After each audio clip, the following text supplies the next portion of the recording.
All right, Ode Family. Welcome back. We have another runner preview, and I'm excited about this one. This is Dallas Pedersen, good friend of mine that predates the Ode. We're going to get into some of that. So, Dallas, say hi and tell everybody where we're talking to you from. All right. Hi, everyone. So my name's Dallas Peterson, and you are talking to me from the Midwest, what I consider the Midwest, the middle of Kansas, kind of out in the middle of nowhere. I'd give you the town name, but you hadn't heard of it, and if you drive through and blink, you miss it. So don't worry too much about that. Well, Dallas, thanks. So, I'm going to tell a story. So I do a crazy thing where I invite friends of mine out to the middle of the woods in Michigan, and we do multi-sport activities and invent our own races, and it's all informal. And we probably do a little more partying than we do racing, but we have a good time. And a couple years ago, you were kind enough to come out and spend your time with a bunch of people you didn't know halfway across the country in the middle of the woods. And something interesting happened that year. And I think that started you on a path of ultra running. I think I might not be right. So I'd like you to tell the story of how that unfolded. Yeah. No, I'd say you're pretty accurate there. I joined one of my good friends, John Sugart, who was heading out your way to join some of the Tri Roost teammates that he had, yourself included, and kind of got thrown in last minute. And nice enough guy that Tad is, invited me right into his home. And after me and John had driven, I don't know, felt like 20 hours straight.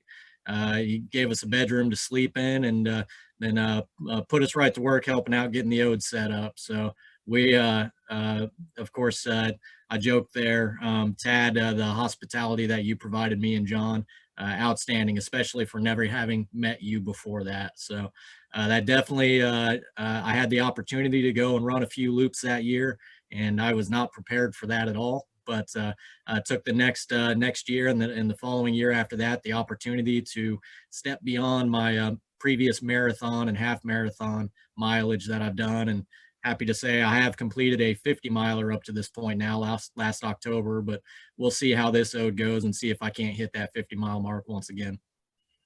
That's awesome, and that'll be something because we all know that 50 at Ode is like probably 75 anywhere else. So Yeah. what Yes, I what think it is. what I want everybody to know about that is you came out and you came out for a weekend of fun and partying and some multi-sport stuff. And Absolutely. probably you guys probably knew that I was trying to do the Ode race for the first time, and I was not prepared. I didn't have enough help, and you guys absolutely saved the day and helped set everything up and get the race running. I'll be forever in your debt for that. It was so kind of you guys to do. But Dad, something you are too that was modest. You are too modest. You were well prepared, and it was a blast. so something really magic happened that first year. We all didn't know what was going to happen, and it turned into this spectacular thing. I mean, it was just really awesome, and you got to see all that. Yep. And if I remember right, you were here. We all had our bikes. We were doing our triathlon stuff, and you probably got conned into running it, or maybe an arm bar or some kind of devilish hold. Maybe Zach Miller, I don't know. Maybe the rest of us pressured you into it, but certainly you got conned into it. And I think you probably did at least double the amount of laps you were prepared to do on a fiendishly difficult course. Um, Tell us about your experience. And I think it was only a day before that you decided to run it, right? Yeah, that's accurate. Of course, I went out there really just expecting to meet some new people and maybe drink a few adult beverages, and definitely got that accomplished. And day before, I believe you all were trying to talk me into getting a couple sprint tries under my belt as well. I held off on the swimming, but definitely got some good mileage on the gravel on my bike and got some running in. But I did get pulled into doing some loops, and I hadn't really been running a whole lot. I've been riding my bike a little more, but I ended up getting out there on the course, and I put down 5 loops, which I really had a goal of just not being the first person out. And 5 loops for me was pretty darn good at that point. And like you said, I don't think 4.2 miles is necessarily a true 4.2 miles on this Ode course. I think that elevation and everything, it's something else. But yeah, five loops. I was more than ecstatic to hit that, and I was just disappointed I didn't have enough left in me to get the beer mile in afterwards. Well, this year the Vanstone Mile will be Friday night before the race. Right. So I would, you know, I'm sure we can probably get conned into repeating it, but the start line on race day with this many people, there's going to be a lot of folks there and all that. I just don't Yeah. think we can pull it off. So that's why we've moved Sure. it to Friday. So I don't recommend that you really try that if you're going to put, you know, you've been training really hard. You have Yeah. a coach. You're serious about this. Yes. And I wouldn't recommend it, but we will have it. So if anybody's coming out with your friends, whatever, you can treat them to the Vanstone Mile Friday night, which is right after the triple play. So we have the 1, 2, or 3 lap race starting at 5 o'clock Friday. Then the Vanstone Mile will be 8:20 p.m. I think I don't know, you might be asleep by then, but it could be a good thing to watch as always.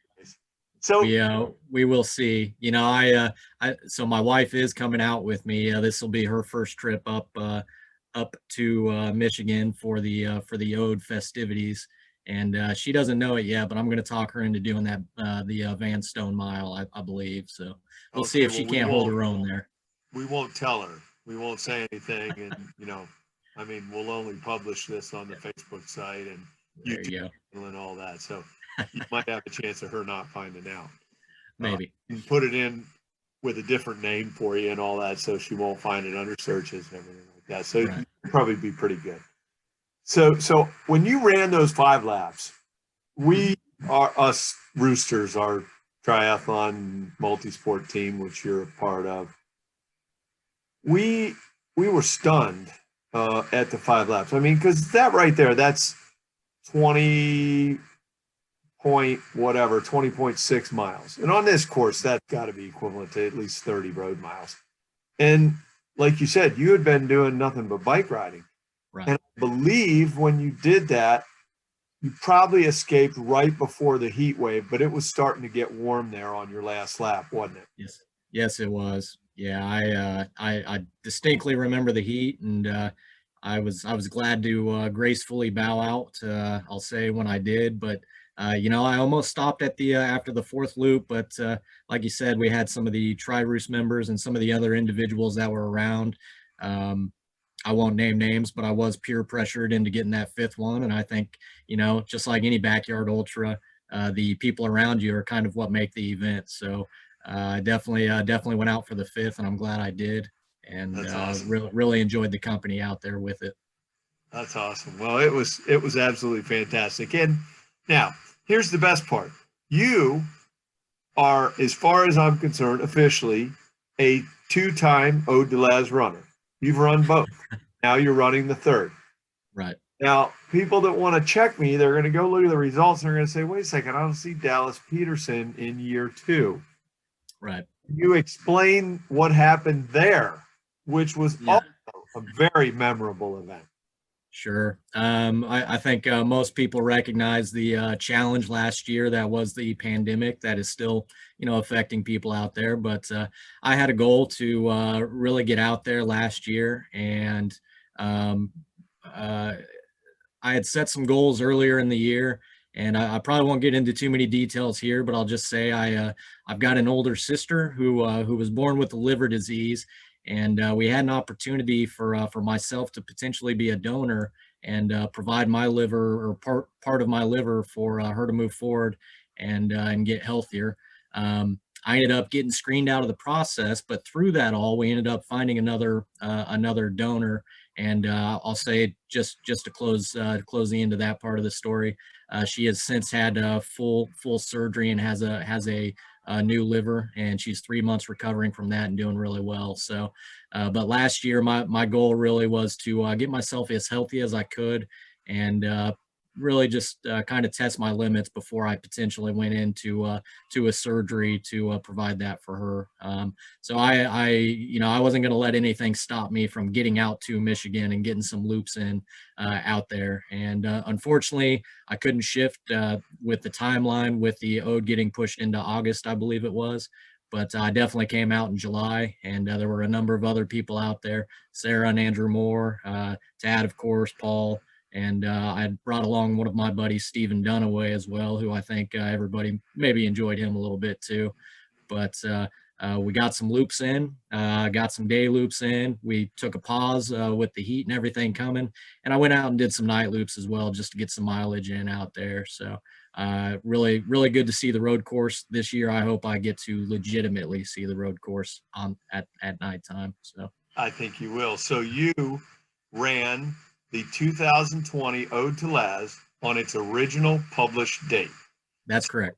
For all the listeners, when we were banned from the competition, we already had our plan for this informal multi-sport party that's the Ode was actually born out of. So Right. went ahead and did that. We were allowed to do that as cabin campers. They were allowed under the COVID rules. So we all descended on the spot, as we always do, and put up our little Ringling Brothers setup, and we went about our business. And Dallas had done all the training, couldn't shift the date for wonderful reasons. We're glad Dallas didn't shift any date. Yeah.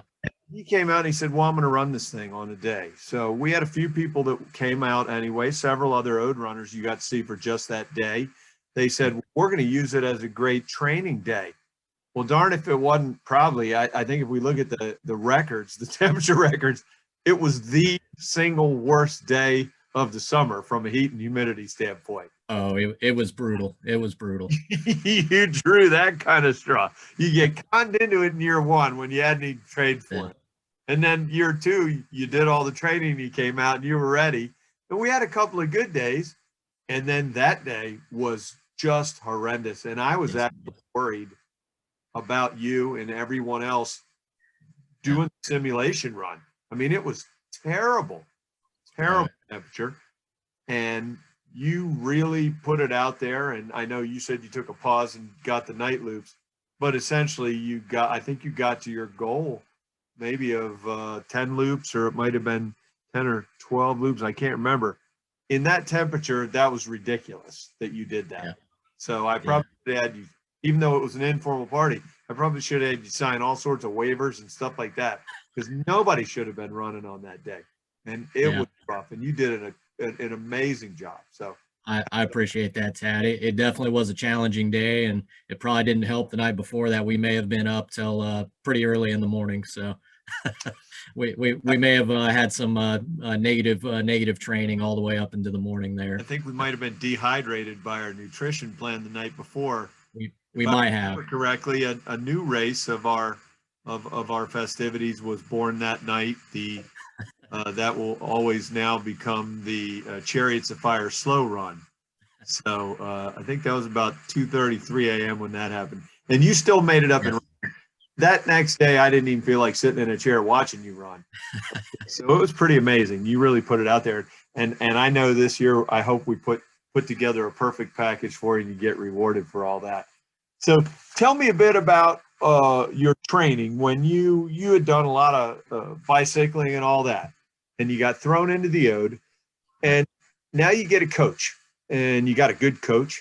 And how is your training for the Ode?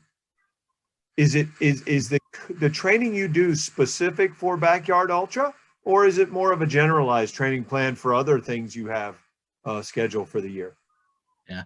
I would, so I'll go ahead and throw a shout out here to my coach, Zach. Hopefully you get to watch the video here, but Vantage Miller, you could say it. Yep. It's okay. All right, Zach Miller, Vantage Point Endurance. I went ahead and picked up Zach, met him at that first Ode, and gave him a call and said, "Hey, I want to get serious about this and help me stay consistent and help me just improve myself overall." So I didn't necessarily set up a plan for backyard ultras, but what I wanted to plan for was really just getting into these ultra distance miles, and however I could do that and do it healthy and safe, but also be flexible with I've got a pretty heavy workload. I've got a wife, 2 kids, just like everybody else out there, right? We have a life outside of running. Most of us do anyways. So the challenge was more on Zach and how he could support me getting there. So he's really put together a great plan that kind of built me from the ground up, really set the base miles to get me comfortable with putting the time in on my legs and my feet that I need to get comfortable to be able to do the repetitive, 4-mile loops. That is the backyard style.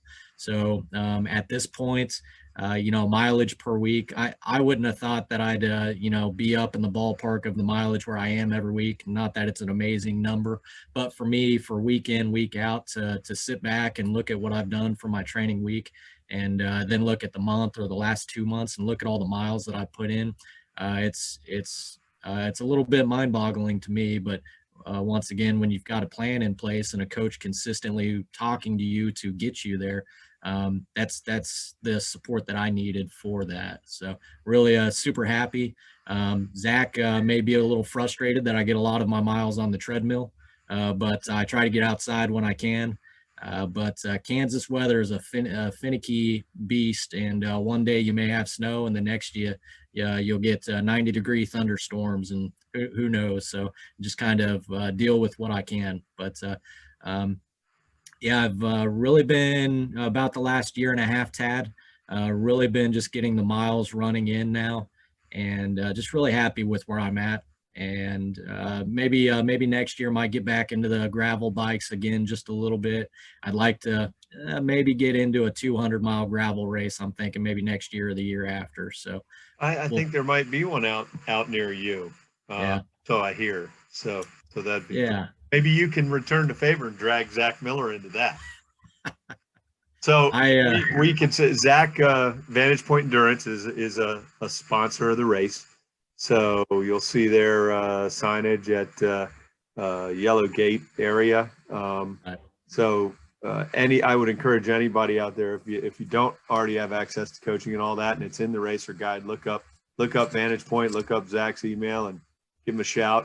He might be full, but they have lots of great coaches.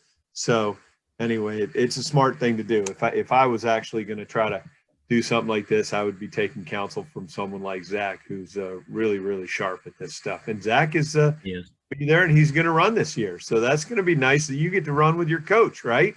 I'll have his support to help get me along. So I think between him and my wife, I'm in good hands. That is good.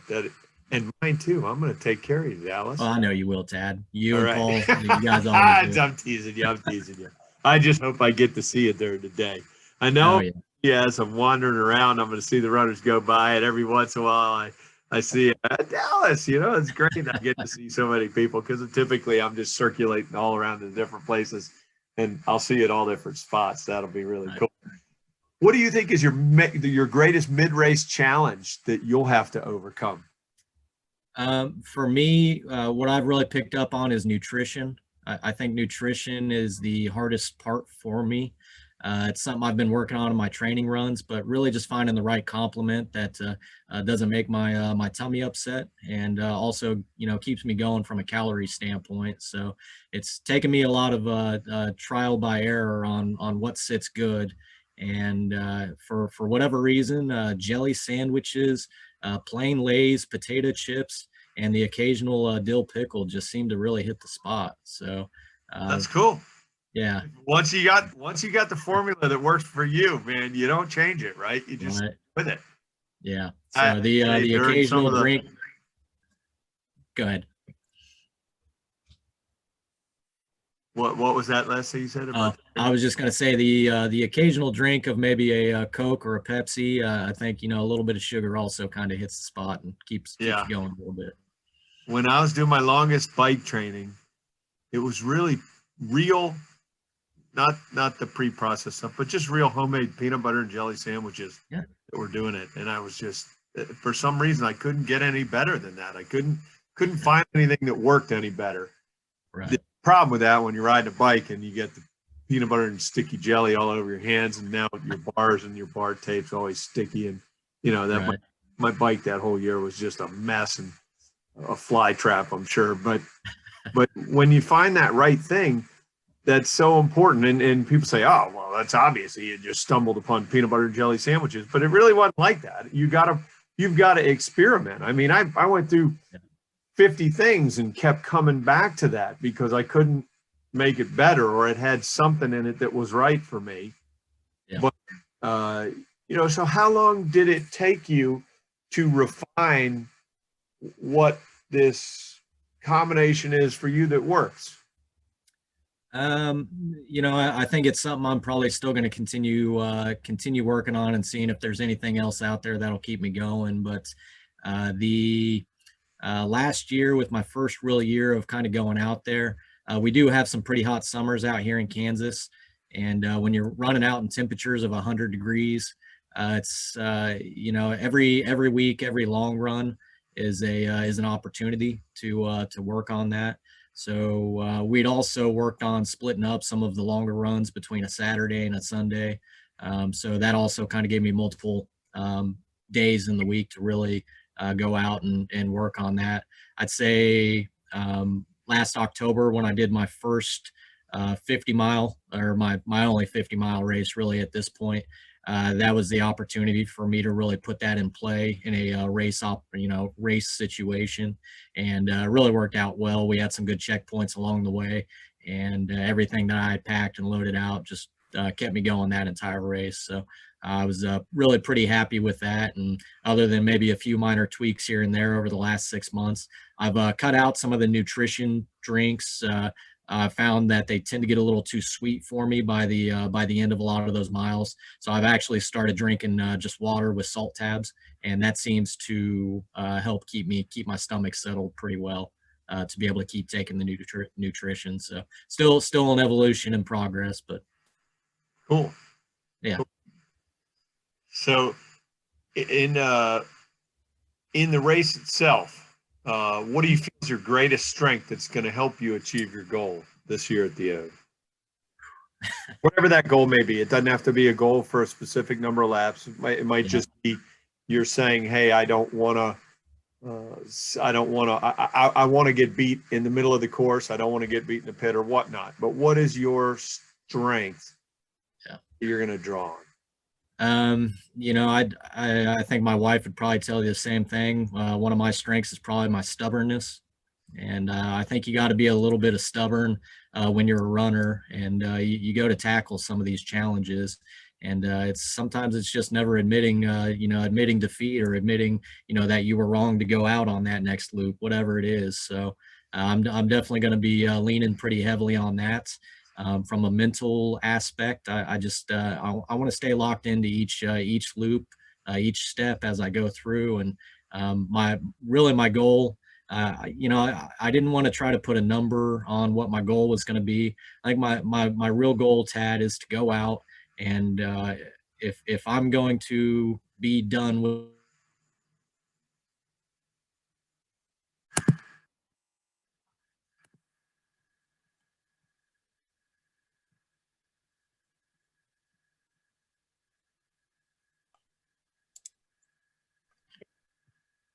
Buddy, you're back. Well, how do you like that? I was telling you about those Kansas thunderstorms, and sure enough, it took the power out there for a second. I'm sorry. We're having a storm here. I can see out the window. It's about to start raining. The same storm where we're all in some deep kimchi. So right, yeah. So tell me about you were right at telling me about like what my goal was. What's gonna keep you going and okay. I remember. Just to surmise there, really my goal is to finish with nothing left in the tank. I want to be out there on the course. I want to time out while trying to finish a loop. I just I want to take it as far as I can, and I don't want to do that by finishing a loop and staying sitting in my chair. So Wow. even if I'm only able to drag myself 100 yards from the finish line and just walk from there for the rest of the loop, that's you know what, I'm going to go out there and I'll be done and I'll time out there. So you may have to send my wife out there to find me so that, just to get me home or get me back to the start finish line. All right, we're gonna put one of those tracking chips on you. We'll figure it out. I'll be out one of there. the real lost. I'll probably be laying next to the Sarasaurus, just laying out there right next to it on the trail. All right, perfect. At least you know where it is already, bud. Yeah. We'll see. I don't know if we'll have time to do it, but we were going to prep signs and stuff to point that out. So we'll see if we can. We're a little bit jammed up because of the having to do multiple start finish lines. Absolutely. But so, question: at the day of the run, you've been working all year. You're trying to stay rigid to a training schedule.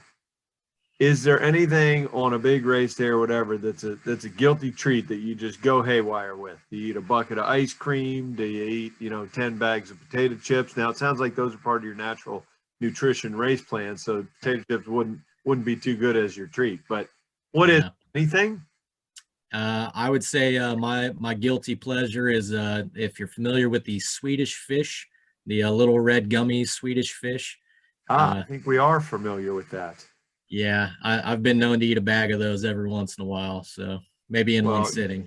You better bring those because I think we could get some video of that. I'm going to give you some lightning round questions. All right, shoot. I think you're already cheating on. What's your favorite band? Wallflowers. What's your favorite ice cream? Chocolate chip cookie dough. Cousin Eddie or Clark Griswold? Cousin Eddie. Chatty or not chatty during the race? A chatty. Swedish fish or Sour Patch Kids? I didn't know the answer to Swedish that fish. Well done, medium or rare? Rare. Porta John or the Bushes? Whichever's available. Favorite donut? I like a good glazed donut. Keep it simple. Little Debbie's or Mr. Kipling's? There's only one right answer, and that is Little Debbie's all day long. Okay, all right. And you were there for the origination of that question that's scientifically designed just to get under Andrew Moore's skin. So Phelps understands it, but that's okay. You do. Well done, Tad. Dallas, thank you so much for being with us. I can't wait to see you again. I hope you can bring Steve. I hope you can bring John. I know they're all busy, but some year we got to get them back for this thing. So anyway, I'm so happy you're coming.